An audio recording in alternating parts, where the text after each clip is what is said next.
Hello sir, नमस्कार। अभी teacher assessment form यानी टीएएफ यानी शिक्षक मूल्यांकन प्रपत्र भरा जा रहा है।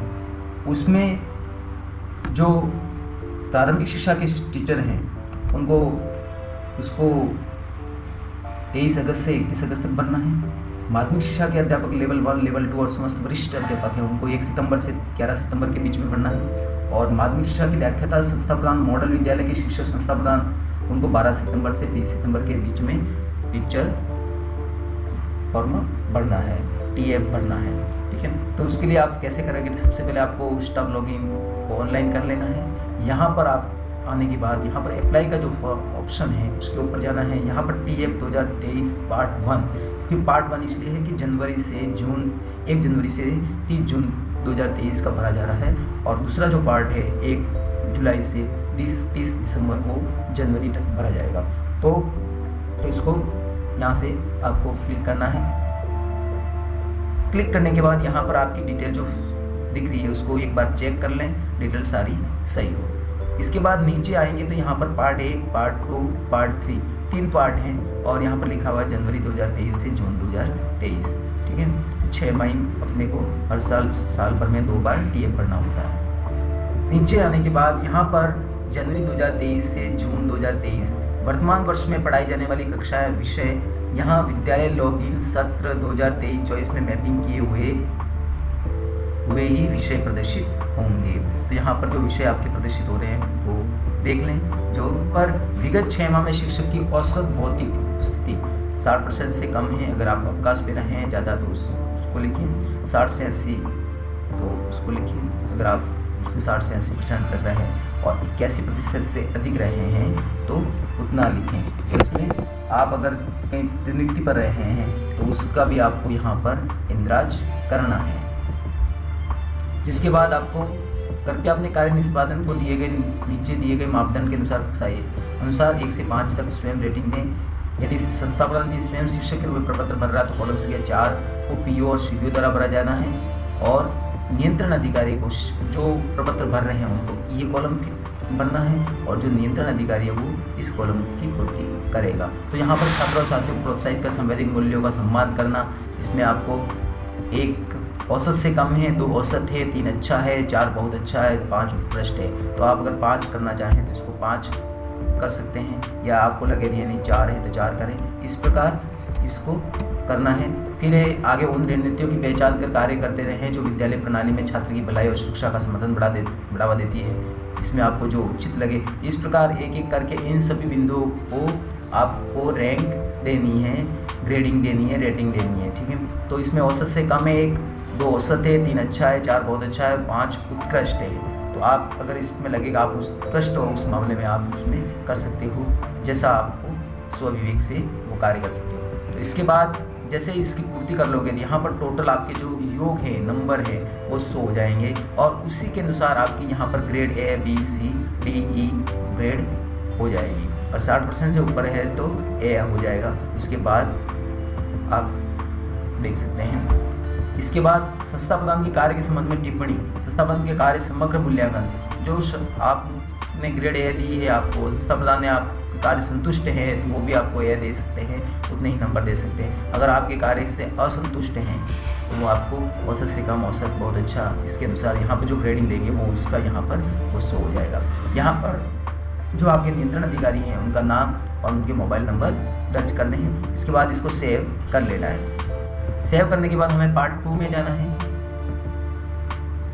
पार्ट 2 में यहाँ पर शिक्षक संस्था प्रदान द्वारा शिक्षण कार्य को बेहतर बनाने में महसूस की जाने वाली चुनौतियाँ किन्हीं 3 बेहद कठिन चुनौतियों को घटते क्रम में वरीयता देनी है। 3 चुनौतियों को हमें सिलेक्ट करना है और उनको घटते क्रम में देना है। तो सबसे जो बड़ी चुनौती है उसको 1 नंबर देना है। जैसे कैरियर प्रबंधन प्रक्रिया है, पेशेवर विकास की अपुनरावृत्ति का अभाव है, तो इसमें से कोई भी आप 1, 2, 3 नंबर दे सकते हैं 3 चुनौतियों को। बच्चों का स्तर कमजोर होना है, विद्यालय में कार्य की अधिकता है, तो ये सारे आप कर सकते हैं। इसके बाद इधर जो है वो शिक्षक संस्था प्रदान द्वारा शिक्षक जिन प्रशिक्षणों की आवश्यकता महसूस की जा रही है। अगर आपको कोई प्रशिक्षण महसूस हो रहा है कि ये प्रशिक्षण होना चाहिए, इसमें शिक्षक को समस्या आती है बिना प्रशिक्षण के, तो उस प्रशिक्षण को आप घंटे क्रम में दे सकते हैं। तो सबसे कम आवश्यकता वाले प्रशिक्षण को 3 देना है और सर्वाधिक आवश्यकता वाले प्रशिक्षण को 1 देना है। तो एक सबसे अधिक जो जिसकी आवश्यकता हो आपको बुनियादी साक्षरता है, समग्र शिक्षा अंतर्गत संचालित गतिविधियाँ हैं, शिक्षण कौशल है, व्यक्तित्व विकास है, योगा है। तो इसमें जो भी आपको सबसे ज़्यादा लगे कि ये प्रशिक्षण हमारे लिए बहुत ज़रूरी है तो उसको 1 दें, उसके बाद 2 और 3।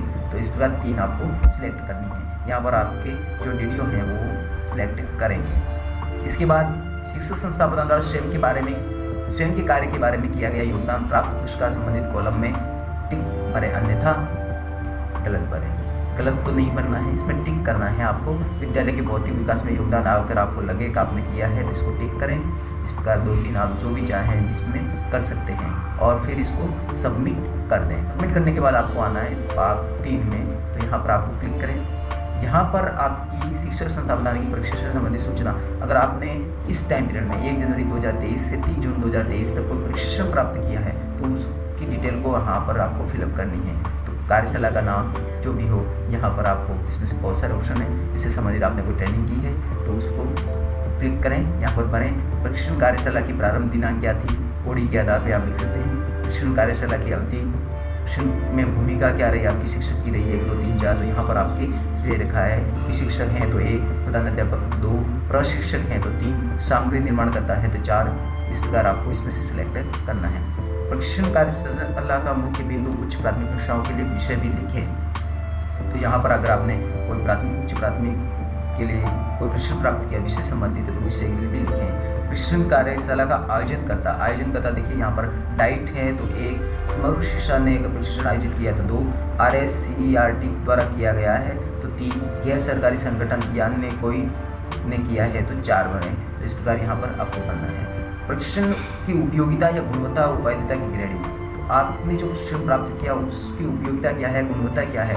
तो A अगर आपको सबसे अच्छा लगा, उसकी ग्रेडिंग अच्छी है तो A भरें, B, C, D। तो इसमें बहुत सारे ऑप्शन है, आप अपने सेवा विवेक से शुरू कर सकते हैं। अगर आपने कंप्यूटर प्रशिक्षण प्राप्त किया है तो हाँ करें, क्योंकि सभी शिक्षकों को RSCIT करना अनिवार्य था। तो यहाँ पर कंप्यूटर प्रशिक्षण प्राप्त किया तो हाँ ही करना है आपको। इसके बाद कृपया पाठ्य पुस्तक प्रशिक्षण विभाग की प्रशासन की कार्यशैली के संबंध में अपने कार्य निष्पादन को दिए गए मापदंड के अनुसार अपनी राय 1 से 5 तक रेटिंग दें। औसत से कम, औसत 3 बहुत अच्छा, 4 बहुत अच्छा, 3 अच्छा, 4 बहुत अच्छा, 5 उत्कृष्ट है।